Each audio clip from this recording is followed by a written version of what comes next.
juta rupiah per bulan uangnya para buruh. Oke Mas, ini sangat menarik sekali. Ya. Sebenarnya akumulasi secara nasional, Ya. JHT yang terkumpul dari teman-teman pekerja potongan itu sekitar 550 triliun. Wish, Fantastis sekali. 550 triliun. Iya. Itu uang yang sebetulnya untuk yang dikelola oleh JHT itu ya untuk.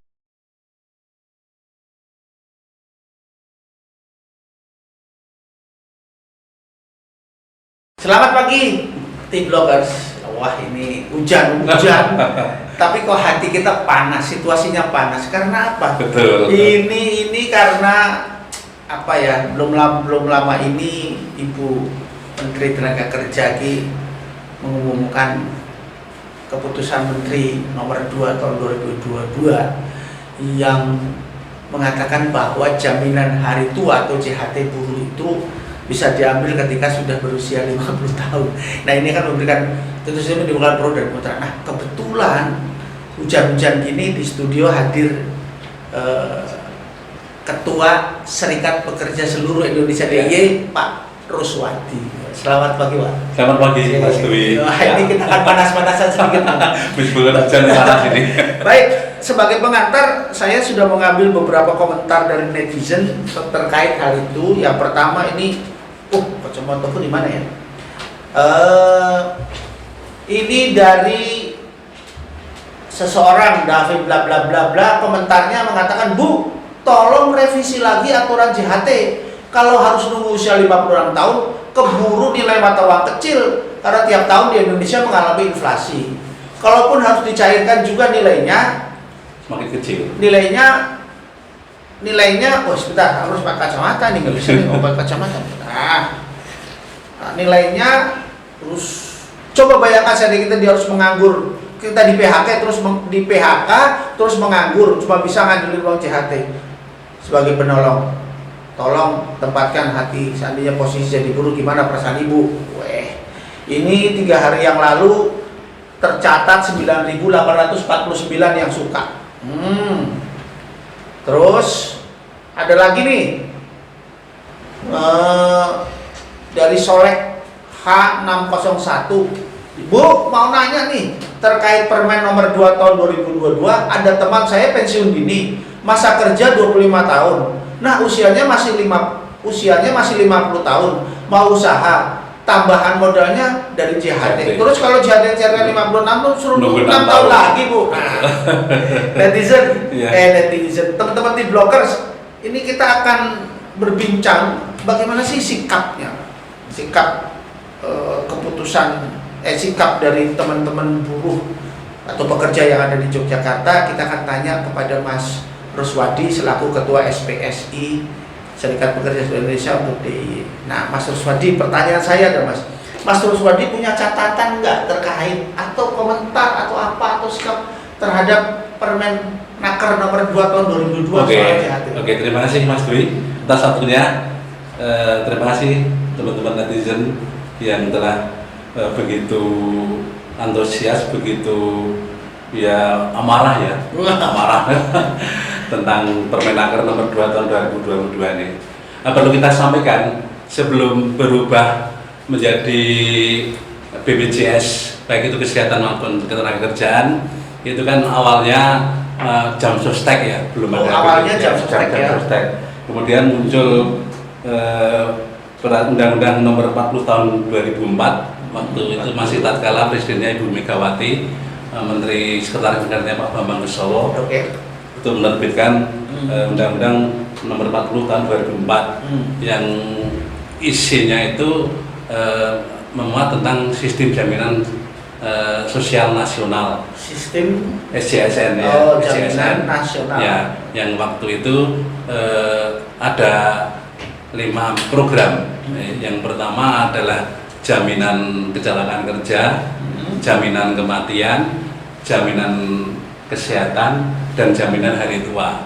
Nah, kemudian di undang-undang itu dipisah untuk BPJS Kesehatan ditangani oleh BPJS Kesehatan, yang ketiga program itu tadi itu diurusi oleh BPJS Ketenagakerjaan. Oke, semuanya diambil oleh BPJS. Betul, ya. Nah, kemudian ada lagi peraturan nomor 19 tahun 2015. Waktu itu yang mengatur salah satunya juga tentang JHT. Bagi teman-teman pekerja yang mengundurkan diri atau pensiun dini atau di PHK. Ya, itu di pasal 5 Permenaker nomor 19 tahun 2015 itu JHT-nya boleh diambil setelah 1 bulan kena PHK atau mengundurkan diri. Oh, setelah 1 bulan. Jadi tidak harus nunggu sampai. Tidak harus nunggu sampai 56 tahun. Ini menarik. Ya, boleh diambil 1 bulan. Ya. Jadi nggak usah nunggu 6 tahun. Betul, ya. Okay. Kemudian, ini kalau ujuk-ujuk sebetunduk, tahu-tahu ini kan tidak ada angin, tidak ada hujan. Ini teman-teman pekerja itu belum selesai, hatinya terluka, belum teraniaya tentang adanya Undang-Undang Cipta Kerja nomor 17 tahun 2020 Omnibus Law yang kemarin teman-teman mengajukan gugatan di mahkamah, dan akhirnya pemerintah itu memberikan kesempatan 2 tahun untuk merevisi beberapa aturan-aturan yang banyak merugikan kaum pekerja. Ini rangkaian penderitaannya ditambah lagi Permenaker nomor 2 tahun 2022 tentang JHT. Nah, ini juga rasa-rasanya katakanlah memang benar teman tadi. Kalau yang di PHK itu atau mengundurkan diri itu masih usia 30 tahun. Nah, masa kerja sudah 10 tahun. Apakah harus menunggu 26 tahun? Nah, ini sebenarnya rangkaian ini panjang sekali. Apalagi ini di DIY pasca pandemi ini yang mengalami PHK itu prosesnya sampai sekarang belum selesai. Ada kira-kira dalam masa pandemi itu kira-kira contoh, di PHK contohnya sampai berapa kira-kira? Ini di Kulon Progo. Di Kulon Progo teman-teman kemarin di angka Sampura 1 ya. Itu ada sekitar 600 tenaga kerja di situ. PHK ya, PHK. Itu Kulon Progo ya. Kulon Progo. Ada lagi yang prosesnya ini baru berjalan, baru proses, itu PT Kurnia Bumi Pertiwi di Kulon Progo 102 orang. 102 orang lagi. 102 orang. Ini prosesnya ini kemarin sebelum muncul ini kan pengarap-arapnya yang diharapkan JHT itu bisa dicairkan. Nah, ini juga agak nanti molor lagi perundingannya. Nah, karena munculnya Permenaker ini rata-rata teman-teman itu kan usianya masih usia produktif di bawah 40 tahun. Oh, yang di PHK masih usia produktif ya. Ini kan kasihan sekali, masa harus menunggu puluhan tahun. 16 tahun ya. Namanya kena PHK, namanya mengundurkan diri, itu kan otomatis teman-teman itu kehilangan mata pekerjaan, harus meneruskan usaha, harus meneruskan mencari nafkah untuk keluarganya. Kalau menunggu puluhan tahun bagaimana? Nah, ini sikap kita dari teman-teman pekerja buruh, khususnya kalau di daerah itu sifatnya mensupport teman-teman yang ada di pusat. Sebentar, ya Pak, kita akan supaya tidak bertumpuk-tumpuk, kita clearkan konstruksi permasalahan. Tim Blockers bahwa JHT itu akan diberikan pada usia 56 tahun. Nah, sampai saat ini sudah banyak buruh yang kena PHK bahkan di usia produktif di 40 tahun. Nah, pertanyaan saya, kalau misalnya di Yogyakarta sendiri buruh itu berapa? Pekerja itu berapa jumlahnya? Kalau pekerja di DIY itu katakanlah sebenarnya realnya itu realnya itu perbedaannya kan ASN bukan buruh. Oh, yang dihitung dengan buruh itu yang tergabung di saya saja di SPSI itu yang kemarin tercatat di verifikasi yang resmi itu sekitar 27.000. 27.000 sebentar. Masih ditambah teman-teman dari PT di bidang pendidikan itu 60.000. Katakanlah 90.000 yang ada. Katakan 90.000 ya. Belum di teman-teman baik itu di SBSI, di SPN, yang lain. Katakanlah 100.000. Ya, lebih lah. Lebih dari katakan 150.000 katakanlah atau 100.000. Nah, kemudian pertanyaan saya yang kedua, kalau misalnya rata-rata di PHK itu usia 40 tahun, kemudian bisa nggak kira-kira diprediksi di teman-teman SPSI kalau misalnya ada sih berapa persen yang di PHK dari 150.000 ini? Terakhir catatan yang kita terima kemarin, baik yang dirumahkan maupun yang proses itu ya, dari awal pandemi sampai pertengahan itu data belum ya data kurang data lebih kasar lah. Data kasar itu sekitar 23.000. 23.000. 23.000. Nah, sebentar, teman-teman, kita punya catatan kritis. Ada 23.000 buruh yang PHK di DIY. Rata-rata mereka usianya berapa? Rata-rata usianya berkisar antara 30-an sampai 40 berarti masih usia produktif. Katakanlah 40 tahun. Ya. 40 tahun. Nah, sobat Indonesia, ada sekitar, jadi kalau menuju 56 berarti kan masih ada 16 tahun. 16 tahun. Kalau 16 tahun ini uangnya buruh itu ditahan. Ditahan selama 16 tahun untuk 23.000 katakanlah. Itu estimasi yang kasar lah. Mungkin bisa lebih. Itu berapa sampai nilainya ditahan pemerintah selama 16 tahun? Itu ini menjadi pertanyaan besar. Kemudian pertanyaan kedua, yang Mas Roswadi siapa yang mengeluarkan uang JHT ini kepada para buruh? Uangnya dari mana? JHT itu kan yang pertama itu dipotong dari gaji ya? Gaji. Okay. Sekitar 1,5% lah. Kan? Kemudian itu sekitar berapa itu? Ya. Estimasi saja 1,5% kira-kira lah. Itu sesuai dengan upah yang diterima. Rata-rata ya sekitar antara 11.000 sampai per bulan ya. Per bulannya. Katakanlah 10.000 lah. 10.000. Ya, kemudian masih disubsidi dari potongan dari perusahaan. Ya, sekitar 3%. Berarti artinya setiap buruh itu menyisihkan 10.000 dari bayarnya untuk JHT. Betul. Nah, teman-teman, kita bisa mengkalkulasi secara matematis. Kalau 10.000 dikali 23.000 itu artinya ada sekitar 230 juta tiap bulan yang kalau JHT Permenaker ini diberlakukan, ada sekitar 230 juta rupiah per bulan uangnya para buruh. Oke Mas, ini sangat menarik sekali. Ya. Sebenarnya akumulasi secara nasional. Ya. JHT yang terkumpul dari teman-teman pekerja potongan itu sekitar 550 triliun. Wish, fantastis sekali. 550 triliun. Iya. Itu uang yang sebetulnya untuk yang dikelola oleh JHT itu ya, untuk JHT. Nah, ini itu uangnya buruh kan? Uangnya buruh semua. Dari gajinya buruh. Gaji buruh semua. Nah, ngapain ditahan-tahan kalau uangnya dia? Mohon maaf, ini akhirnya kan dari teman-teman pekerja atau rakyat itu kan timbul timbul pertanyaan besar. Ini secara nasional 550 triliun. Kalau gitu, kalau di Jogja saja, itu kan kita mengasumsikan tiap bulan itu ada 230 juta loh tiap bulan. Betul, ya betul. Nah, ini sebenarnya kan banyak proyek-proyek yang pemerintah itu yang dibiayai oleh dari BPJS. Salah satunya pembangunan rusunawa, rumah susun itu dari pekerja. Sudah. Terkaitan dengan BPJS apa ini Mas? Sehingga ada keterkaitan apa ini antara uangnya ini kemudian dengan BPJS ini apa keterkaitannya Mas Roswadi?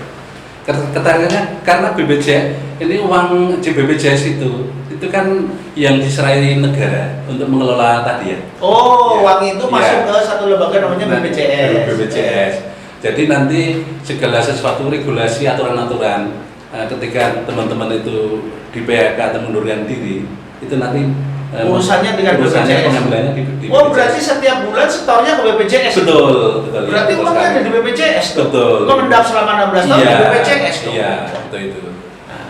Terus sekarang pertanyaan saya adalah apa asumsinya teman-teman serikat buruh terhadap kebijakan pemerintah ini?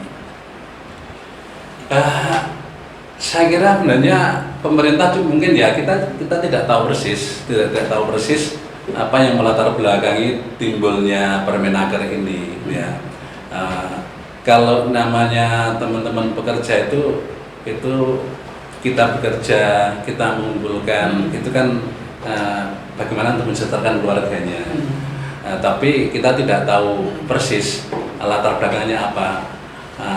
Namun pemerintah itu kan punya adalah aturan lagi di pasal yang lain. Dari JHT itu bisa diambil 30% sebenarnya. 30% dari JHT walaupun sebelum 50 tahun. Ya, tapi peruntukannya itu untuk uang muka perumahan dan biaya pendidikan. Biaya pendidikan. Namun 30% itu kan kalau teman rata-rata itu tidak begitu banyak. Itu pun juga harus ada aturan-aturan lagi bisa mengambil 30% itu tidak serta-merta mudah. Tapi intinya dengan adanya Permenaker ini, teman-teman pekerja buruh yang kemarin sudah terhimpit adanya Undang-Undang Omnibus Law ini terhimpit lagi. Nah, kita mengalami kesulitan. Harapan dan tuntutan kita pada pemerintah, teman-teman pekerja ini dibatalkan atau dicabut. Ya. Nah, saya beri garis bawah ini. Ya.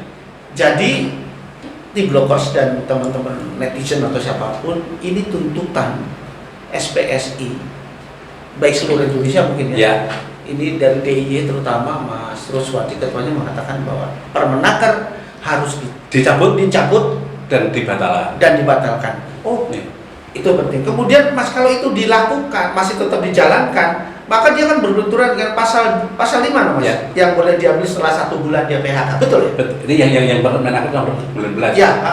Itu dia berbenturan dengan itu. Artinya kan kalau Permenaker 19 dan adanya Permenaker baru itu kan tidak berlaku. Tidak berlaku lagi. Iya, karena diganti dengan Permenaker yang nomor 22. Nomor 2 ini. Iya, semakin jelas konstruksi permasalahan bahwa setiap bulan buruh itu diambil sekitar 1% atau 0,5% dari upahnya atau kering gajinya itu disimpan di BPJS untuk jaminan hari tua. Nah, persoalannya sudah semakin jelas ketika uang itu hanya bisa diambil setelah usia 56 tahun. Padahal kebutuhan buruh tidak seperti itu. Bisa dibayangkan uang itu mengendap hampir rata-rata 16 tahun lah di BPJS. Kalau dihitung secara nasional, Mas Ruswadi, teman-teman itu sudah hampir 550 triliun saja secara nasional.